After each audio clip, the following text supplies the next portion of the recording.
when you look at society more broadly, what is one issue that we're not talking about enough that we should be talking about more? How corrupt mental health is. I think people don't realize, even legislators, very conservative Christian legislators, are still stating that people need to take their children to therapy, or adults need to get into therapy. And since the last legislative session, I'm sitting there watching some of these debates and I'm thinking, Lord, no, you're sending these children to the lap of the devil, because you've got to think where that mental health professional is coming from and the ideologies that they're imposing on your children and what is the damage that's being done. And if Abigail Shrier talks about bad therapy, if you're taking your kids or you're going yourself to therapy for what I call basic everyday problems, then there is a good chance they are planting seeds to generate false narratives or false memories.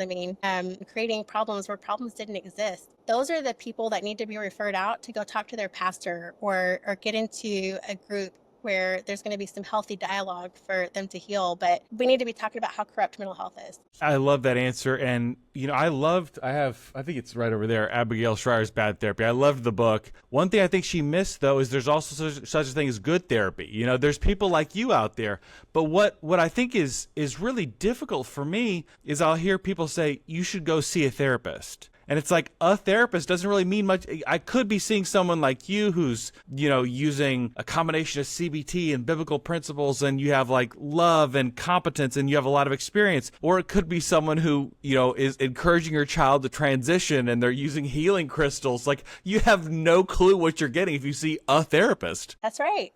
So I did start a website several years ago. It's called grassrootstherapists.com. It's with an S on the end of therapist.com. And it's not a business. It's not anything. It's just a website to be a resource. And it's got the two bills on it. But I started it years ago to help parents understand what the different mental health professionals are, the licensing, where their boards are, how to file those complaints, so on and so forth.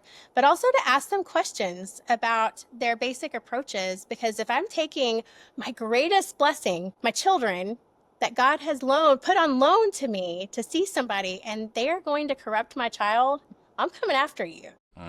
So know what you're about to get yourself into as you take your children to these people, because somebody that's saying a 3-year-old is transgender has lost their marbles and should not be taking your children to somebody like that. No.